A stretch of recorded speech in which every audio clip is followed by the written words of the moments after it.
Thank you for listening to the Real and Raw podcast. For more information, you can find us at inspiringhope.org.au or join the mailing list. Journey with us as we aim to inspire the hope of Jesus from generation to generation. We are praying for you. Have a blessed day.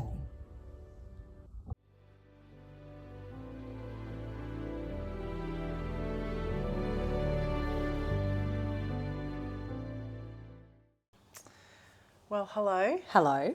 Welcome to your lounge. Welcome to my lounge. Welcome to Peta's lounge. It looks very different to the other lounges you will have seen. But this is my lounge. I love this lounge. Well, it's got a green blanket because Peta's favourite colour is green. It's a true story. So if you didn't know that, now you do. Well, welcome to 2026. Holy cow. On your lounge. And we're already... February 2026. Yeah, That's like wild. a month and a bit in. And you have given me the most gorgeous tea. Now, it's lychee, vanilla, and... Rose. Oh, if you like, so it's a black tea, but I don't have milk in it. So if you are into anything like that, I really suggest you get this one. Sometimes we kind of say a lie and say the tea's nice.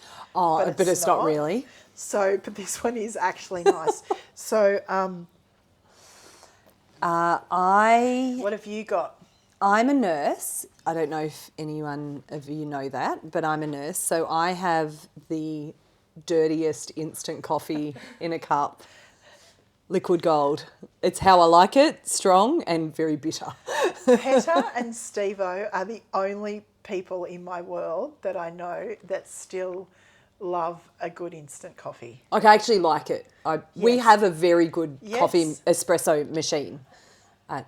Steve-O, shout out to you. Who doesn't use his coffee machine? But anyway, try the tea. So it is stunning. And, you know, girls, you are stunning. And I loved being on the Real and Raw journey with you last year. And I want to welcome you, although it's a little late, to 2026. And you are all very much in my thoughts and our prayers and just in our hearts when we sit down and we think through, you know, well, what would the girls want to hear? And one of the things that's been on my heart, Peta, and it's really the original vision for Real and Raw, is to do a journeys series and to have a catalogue. And so what we're going to do, girls, this year, I'm just going to spend a few minutes framing the year and then we'll get into it. I'm going to interview or have a chat with Peta tonight. She's going to be our first journey. I interviewed you the last time we were on this couch. You did? I did.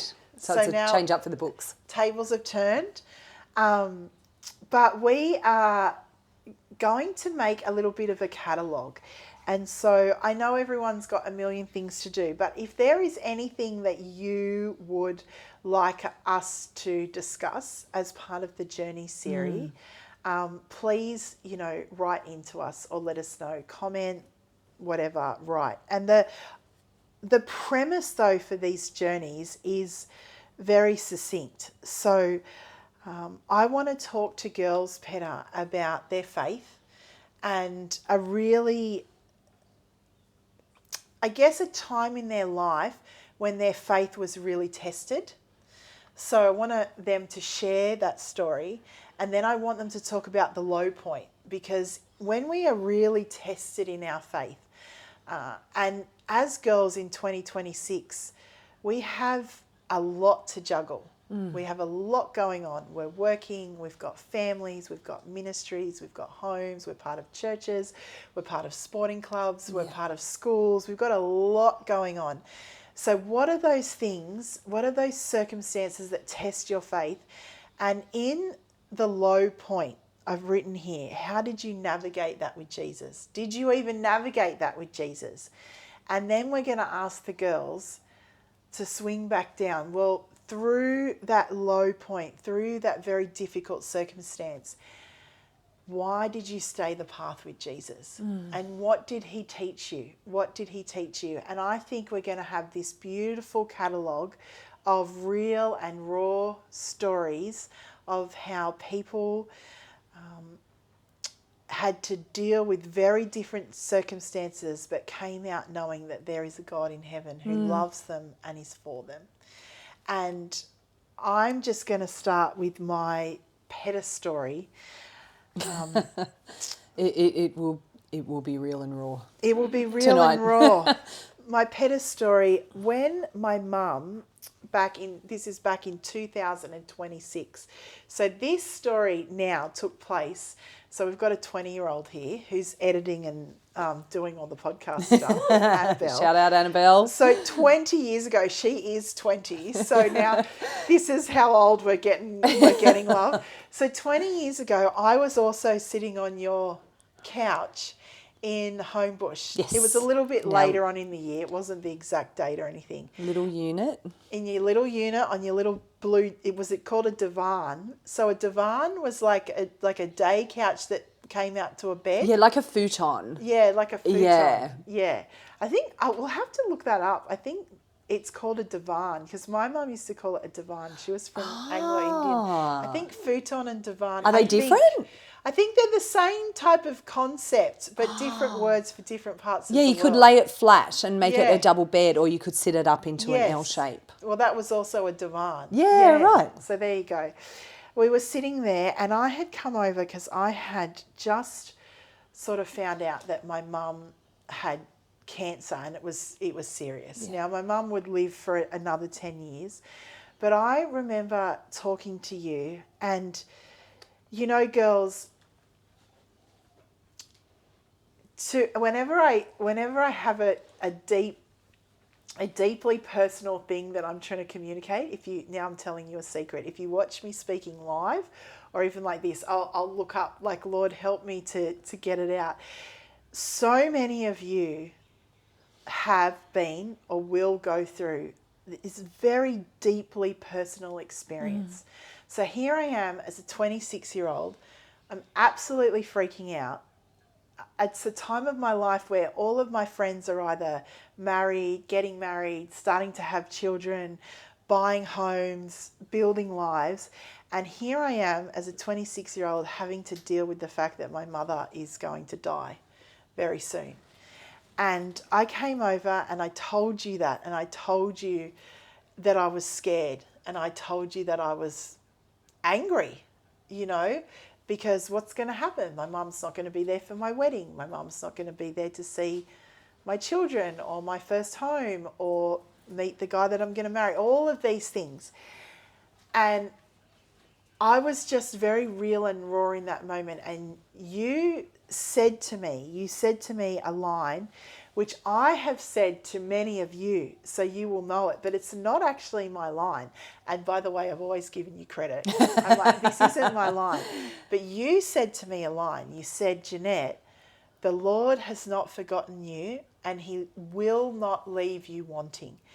And that line, Peta, has kept me on the path more times than I can even share here, you know.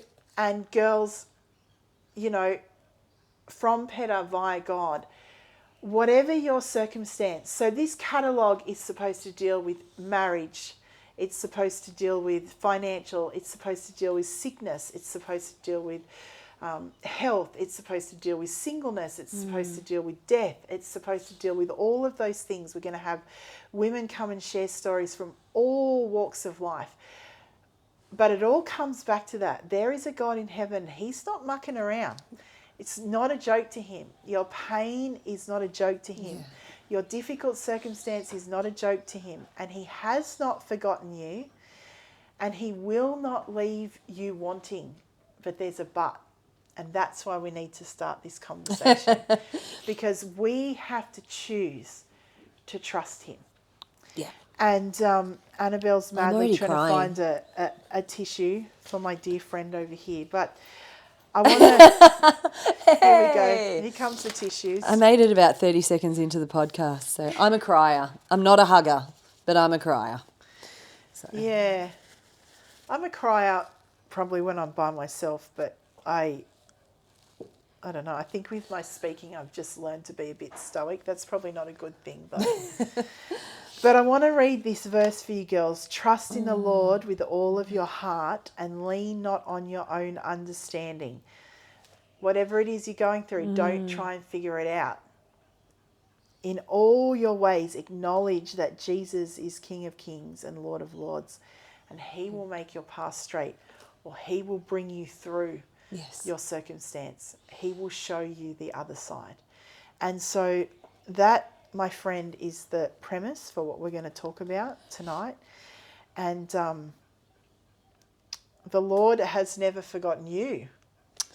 Evidently. Even though you have at times wanted to forget Gee whiz, him. I hid from him a few times and hoped he would. But, and he has certainly not left you wanting. That's very true. That's very true. So what was a circumstance in Peta's life that deeply tested your faith? I know there's been many, but what's one you'd like to share today? So the reason I got quite teary when you were telling that story, I'm glad. Where do you start? I've been thinking back, because this is what happens. We're going to talk about this thing. You start to consider your life, and for me, I haven't had a thing. I haven't had a thing with boundaries or a name. I've been very lucky in my life. My parents are alive. I married in my early 20s. I have 2 children. All of the things that I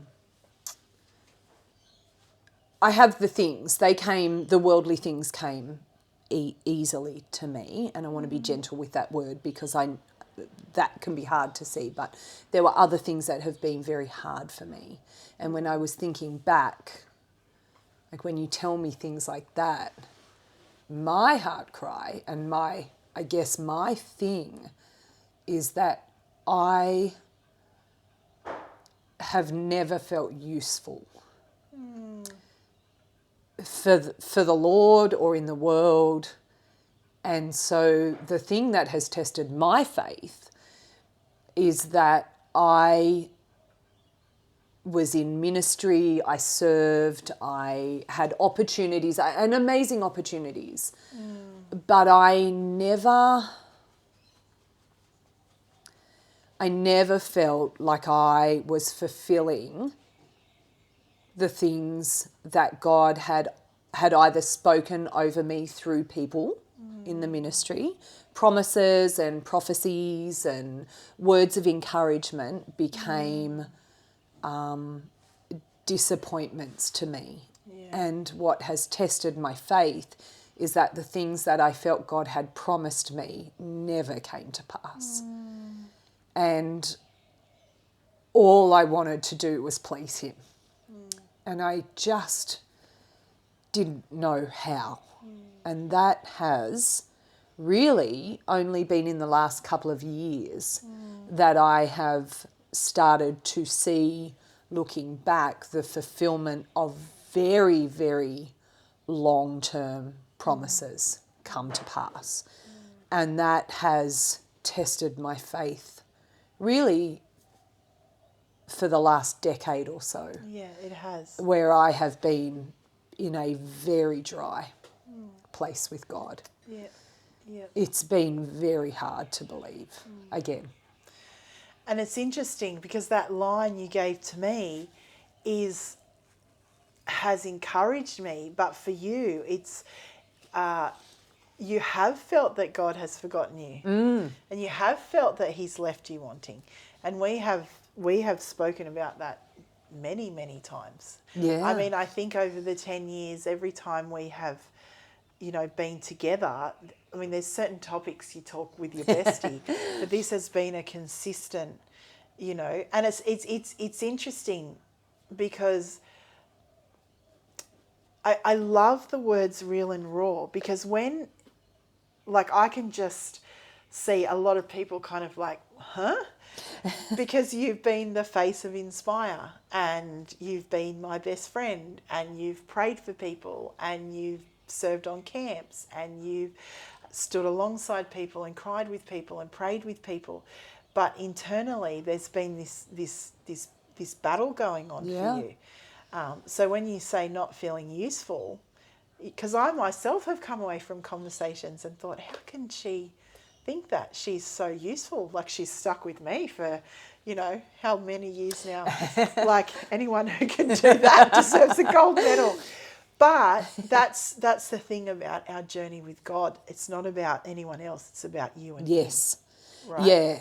Yes. And I think a big part of that for me has been being given permission to acknowledge my difficulty with that, because from a outsider's perspective, I got a lot to be grateful for, and I never want to appear ungrateful, and I've been given opportunities and I've made myself available, and God has blessed me, but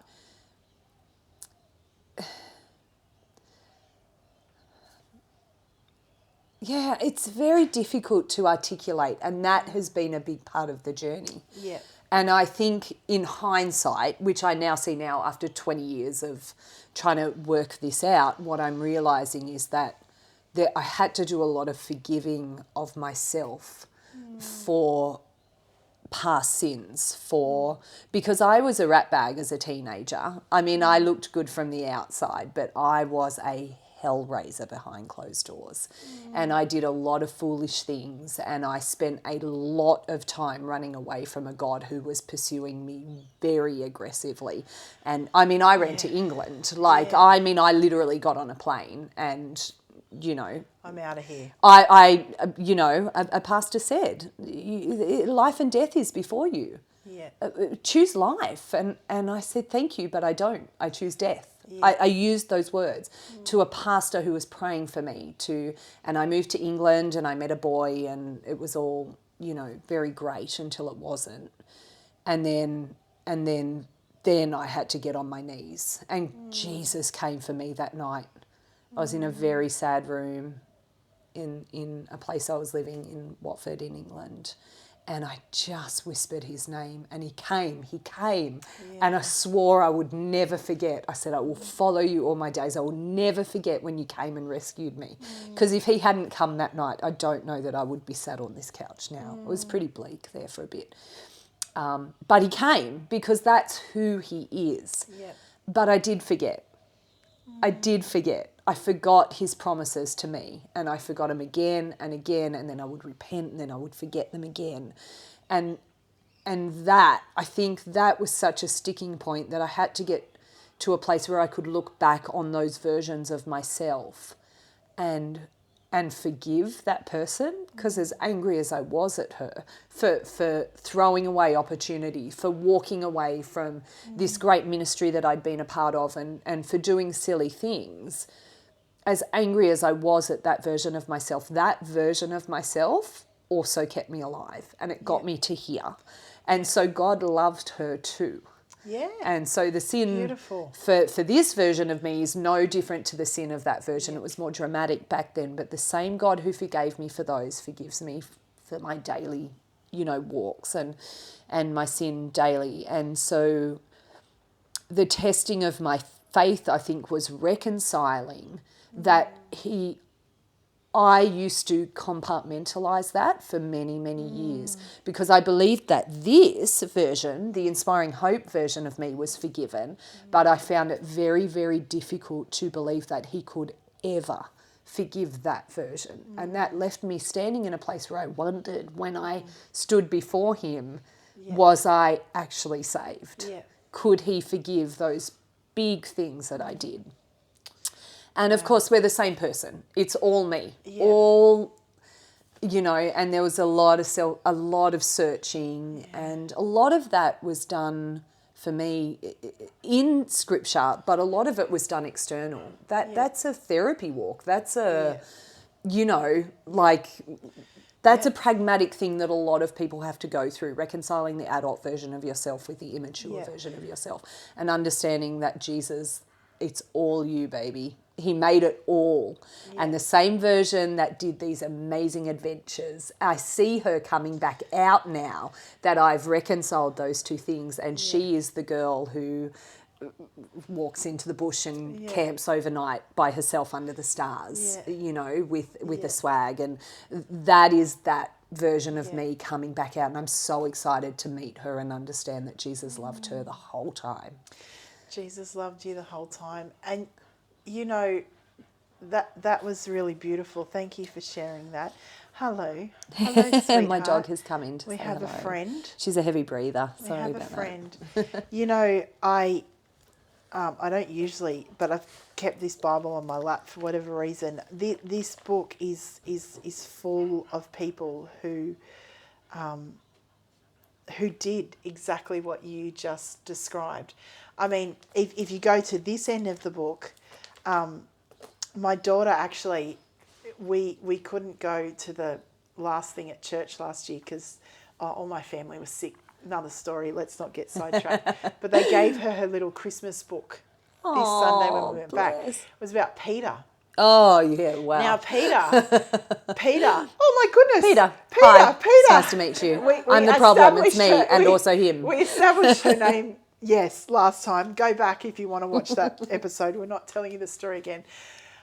She decided to change her name halfway through our friendship journey. And I'm like, have I been calling this girl the wrong thing? And then I actually asked her. I'm actually very biblical when you think about the fact that I did that. I did that at 5. Okay, well, there you go. Paul and Saul and Levi Abraham. Levi Abram, and Matthew. Sarah. So anyway, Peter walked with Jesus, okay? He's seeing all the miracles. He is hearing Jesus, who has left the right hand of God, come to earth as a baby, grown up. And at the time when Jesus needed him the most, he was like, nah, don't know him. Nah, don't know him. Nah, don't know him. 3 times in that that evening, that day. And so, but the reason I'm bringing that up is because God, or Jesus, came to earth he's fully God and he's fully man. He gets our humanness. Yes. Because we've all done that, Peta. We have all forgotten the faithfulness of God. And it's funny that you brought that up, because in this season for me personally, God is just, I said to him the other day, I said, Lord, you are stretching me like I've never been stretched. And I know, because I've been here. Just help me to overcome my unbelief. Yes. Help me to recount your faithfulness. Yeah. And you have just brought up something very powerful there. We're all human, okay? We've all got versions of ourselves that we haven't forgiven. Yes. We've all got those versions of ourselves. But nevertheless, that's an old school word. God is faithful. Yes. And he has not forgotten you, and he never left you wanting. And I just love that. And I think that so often, and this is real and raw. So girls, sometimes this is a hard truth, but we've got to put our big girl undies on for these talks.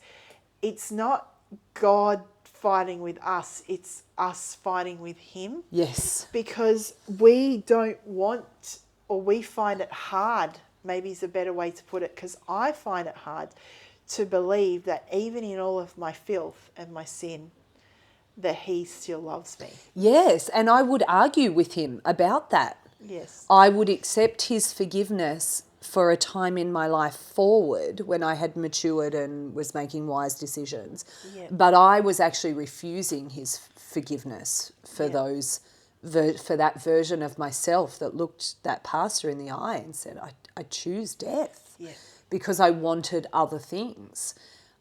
And I would argue you cannot forgive her. She is unforgivable. And it's just nonsense. Yeah. Like it's nonsense. Yeah. And that, he is so gracious. Yeah. He is so gracious. Amen. And there's been verses that have been spoken over me over the years that have stuck, that I've consistently come back to, Deuteronomy 31:6. You be strong and courageous. He will never leave you nor Yeah. forsake you. Yeah. And they become a bit of a mantra. Yeah. But the healing for me happened when I could marry the version of myself that I was ashamed of with the version of myself that I was proud of. Because actually, Jesus died for both of those. But God created both of those as well. And he doesn't love one more than the other because both are broken and need reconciling to him. And you know, well, and I don't want to lose, I want to lose the sassiness of that version because she was a fool at times, that younger version of me.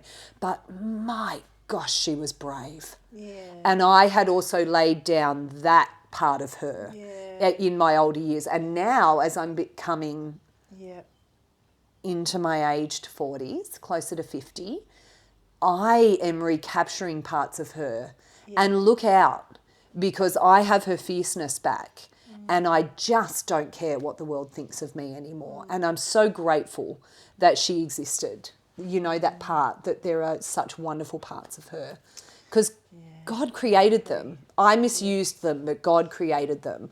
And so when you can bring them back together. Yeah. Thank you for helping me understand that. Sometimes you have to say something out loud and it actually is healing as you're talking about it. And I think that's probably been one of the first times I've been able to put that together in words, you know? Yeah. And you are free. And there's a couple of things that you just said then. God created all of it. And I want to look down the camera and say to you girls, stop apologizing for your uniqueness. Yes. Stop apologizing for the way God created you. Yeah. So you are you and I am me. And one of the things I have struggled about myself is I'm very serious. I'm a very serious soul. You've even said that. Oh, Jeanette, you're a very serious soul. She's but, a proper grown-up. My seriousness and my commitment to responsibility and doing the right thing is the very reason why I'm a founder, a visionary and a leader. Yes. You have to have those aspects. So I've had to learn to stop apologizing for that and celebrate that. And you've learnt that in your journey. And the other thing you said is like, well, I'm summing this up, but girls, I really want to challenge you. I really want to challenge you to be very careful about your internal self-talk. Woofter, that's a big one. Yeah, because that held me in bondage and it becomes a mantra and it's very hard to break free from. And I found a lot of poets, a lot of creative people, songwriters and poets will go through that journey. And I pulled alongside a particular songwriter who actually had written a song called Ceasefire about that, the two versions. He said, I can't live with ghosts anymore. Like, it's time. You have to let me go. And so I found it helpful to know that other people were going through the same thing. But it's everywhere in the Bible. Yeah. David was on his face, Lord, like he hated himself and what he had done, and he couldn't look at Christ. And if Jesus has forgiven you, you have to forgive yourself. You have to. And it's not about letting yourself off the hook for bad behaviour, but you do have to stop beating yourself up because it just holds you in place. And then they're chains that we don't need to carry and we were never meant to. And the cross of Calvary has covered it. Yes. You know, God said this to me once. You know, he said, Jeanette, don't diminish my death. Don't diminish my death. I have covered all of it for you. I've covered the good parts, the awful parts, the parts that no one else knows about, and the wonderful parts. And and so we have to be aware of our self-talk. And I think the other thing on the flip side of that, and I mean, this is something that I have taught thousands and thousands of times. And, you know, at my age, I still have to remind myself, and I still struggle with this, but I'm getting much better. Girls, there is what you say about you and what others have said about you. And then there is what the King of Kings and the Lord of Lords says about you. And in a world of endless choice, and everything is so fast paced, and there are no breaks in our day at all anymore because of phones and technologies and all of those things. Your identity is in Jesus. If you love him, it is not in the things of this world. And this is going to become more and more of a struggle. Your identity is in Jesus, and what he says about you is truth. So not what's your truth, what you think is truth. It doesn't matter. Phoebe said this, if you believe this word or not, it is true. Yes. And it will come to pass. And your identity is in him. And I think for you to bring this back around, I have seen a change in you over the years when we've had that conversation. Well, yeah, okay, this did happen, or that happened, or this was spoken, or you did this, but hang on a second. That all cancels out actually when you just lift your eyes heavenward and you realise that your identity is in him. Yes. Yes. Which was the second part that you touched on with me, like, why did you choose to stay the path? Yes, that's the next question, yeah. Yeah, and so there's been a couple of key moments. I thought a lot about this actually because there's been some key things that have happened in my life. When I was in bed that night and Jesus came, and I mean Jesus came, I was under a blanket, curled against the wall. I wouldn't look up. You're at your lowest. I thought that if I looked up, he would smite me from the earth. I just had nothing. But he came. And look, that was one step. Like, he came. I wasn't better after that. I just was alive after that. He came and I stayed. So that was the start of the next 20 years, which brings us to my couch right here. So I guess what I want to say is you have to trust the process. The years I spent in the desert as a new mum, and I struggled with motherhood. It didn't come easily to me. My girls are beautiful. They're amazing. One of them will run the world, and, you know. Both of them will run the world. They're just incredible girls, you know. They're strong, they're independent.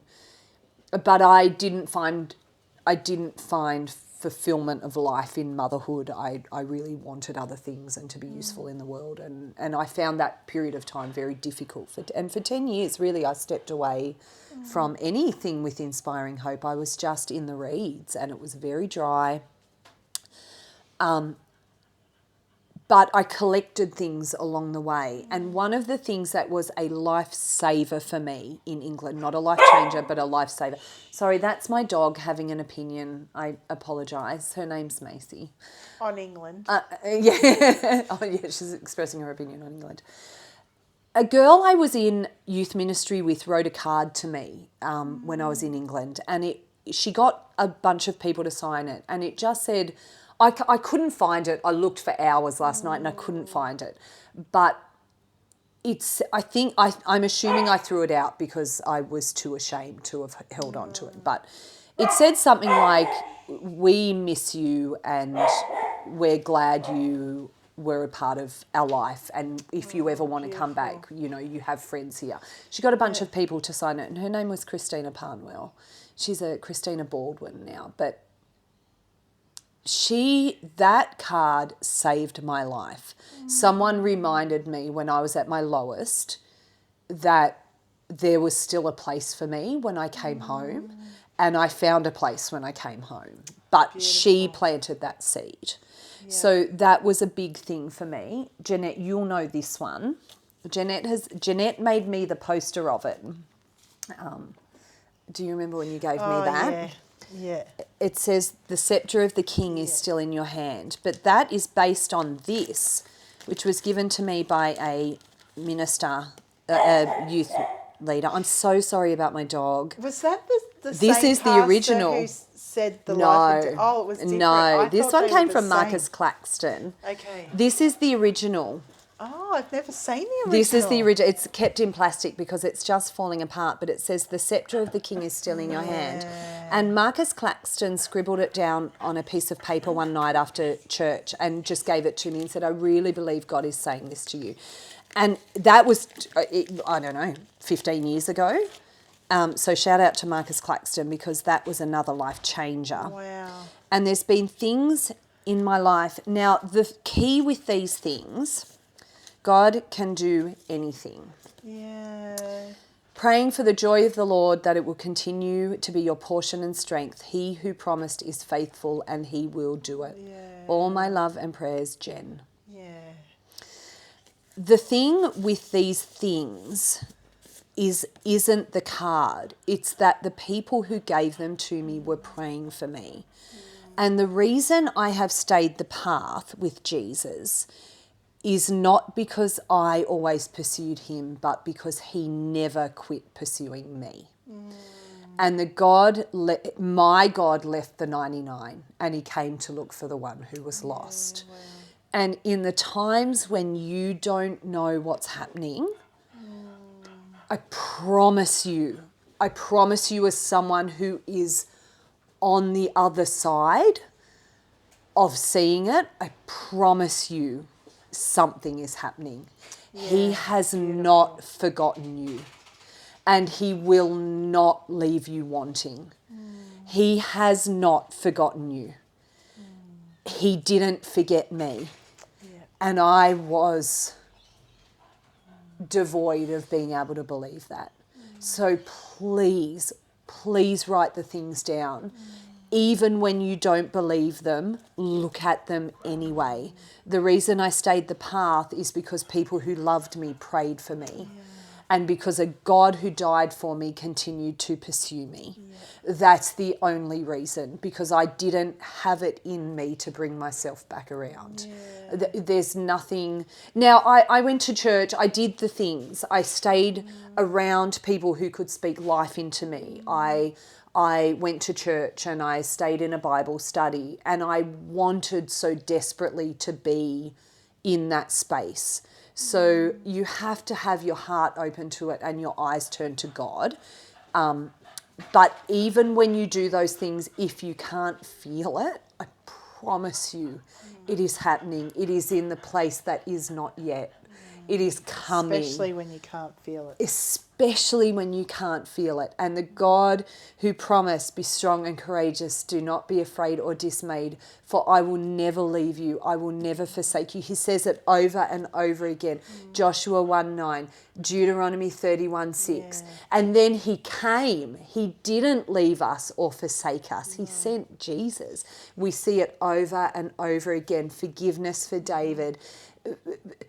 The redemption of the Israelites. He comes for us when there is nothing left. But if you can just hang in there and trust the process, and then remember when you see the light, which I'm in a good place now with God. I find spaces where I encounter him easily and it's lovely, but a dry time will come again, not for any punishment, but because I'm human and because I'm not with him yet, because I'm here on earth. And I have to remember this time when his promises were fulfilled. I have to write this couch time down where I begged God to make me useful, and apparently he did. I couldn't see Very it. useful. So that's how I stayed the path. And my ask would be, if you see an opportunity to tell someone where you have seen God manifest in their life, please tell them. Please write it down on a scrap of paper that you find on the back of a chair and give it to them, because I am telling you, you don't know what that will do. So if you feel like you just want to give someone an encouragement, please don't feel, the word never returns void. That's a promise in the Bible.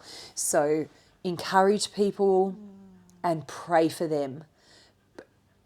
pray for them, because the God, like, how long did you pray for me that I would feel worthy to come to the cross? Many years. And that's how I stayed the path. That's why I came back, because people believed for me when I couldn't believe for myself. Yeah.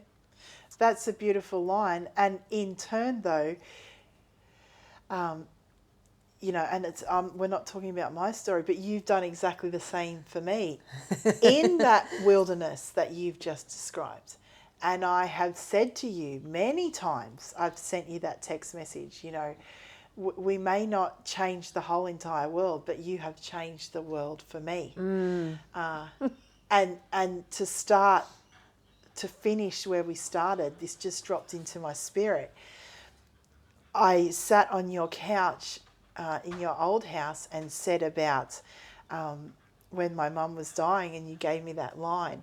And then when my mum had died, it was so kind. My dearest friends in the world, they all sought the Lord and prayed on my behalf. How can I bless her? What can I do? Give me something creative, Lord. And I sat on this couch and you had a little pack that you'd made for me, like a home pack, and it had slippers and a brush and all these things. And whenever I came, you'd get it out, because you were reminding me that although something, and listen to this, girls, although something hard has happened, you have a place here. This is an extension of your home. And we don't always get, like you said, things fell into place easily for you in your 20s. I waited a lot longer for those things, but we still always have a home. Yes. And girls, God uses people. And so I really encourage you that it's not about another thing. One of the things that is so on my heart, Peta, and I'm praying through this, is how do I help women to do life in 2026? Because the world and the diary and the schedule and the things have robbed us of so much joy of just simply knowing Jesus, of simply just writing on a piece of paper or a card, because we don't have time. Yes. But it's funny how it goes full circle, because you've done that for me, even in your pain, even in your struggle. And so that's what sisters do. That's what the Real and Raw journey is about. We're not perfect. We're not sitting here professing to have all the answers. But we love a God in heaven who does. Yes. Yeah.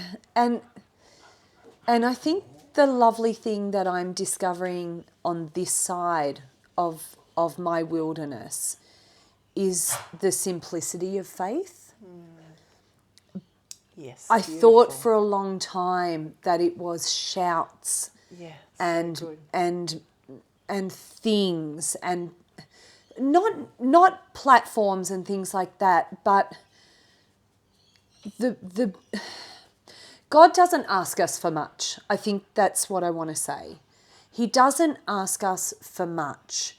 And sometimes it can feel like we're too simple in our approach to him.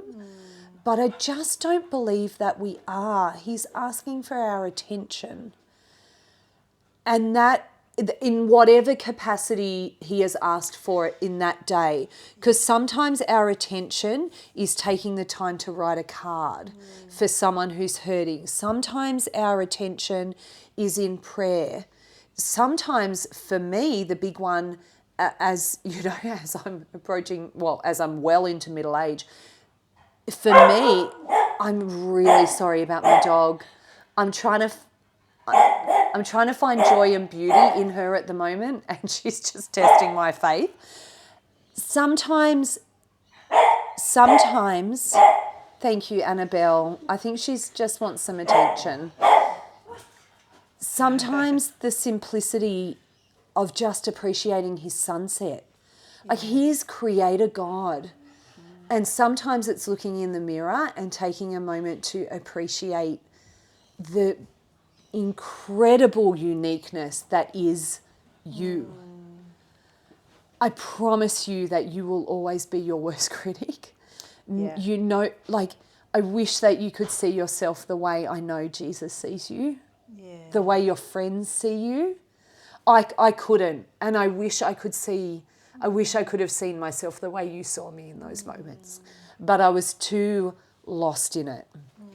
I was too busy trying to fix something before I came to the throne.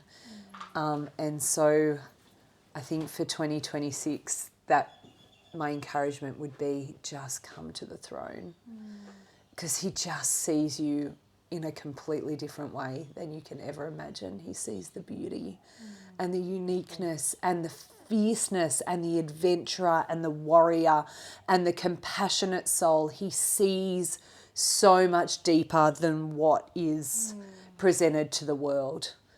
And the world has told us that this matters, and it just doesn't. This matters. And this heartbeat for a man who, I turned my back on a ministry that he led. This matters. This is what we need to show people, because this is the heart of God to write that note for me.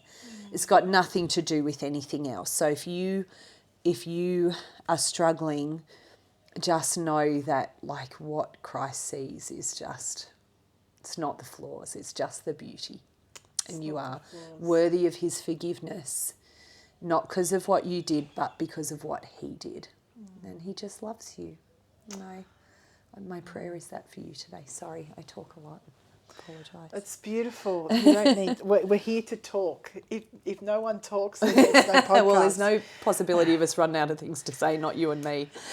Definitely not. But I think you've left it in a beautiful place. And so, girls, we covered a lot of ground. Thank you for sharing. Thank you for having me and allowing me to, I don't know, share. I don't know, maybe it'll be useful to someone, but it has blessed me today. Yeah. Oh, and it's blessed me, and I know everyone who hears it will be blessed. Thank you. And girls, these are just real and raw. We're just everyday girls sharing our story. So God bless you. Yeah. And you have to now remember, a wise man said this to me: whenever we are vulnerable and take a step out for Jesus like this, we will be tested on it. Mm-hmm. Okay, so guard your heart. You guard your heart if you've been opening your heart to Jesus. Trust the process. Yeah. And the Lord has not forgotten you. Yes. And he will not leave you wanting. Yeah. So we Amen. love you, and we will see you soon. Mwah.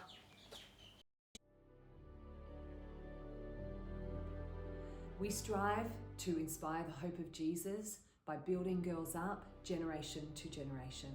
Our hope is that you are inspired wherever you are in your walk with the Lord and in your life through this content. For additional information, you can find us at inspiringhope.org.au. We pray that you are blessed and encouraged by the Real and Broad podcast hosted by Jeanette Nolan.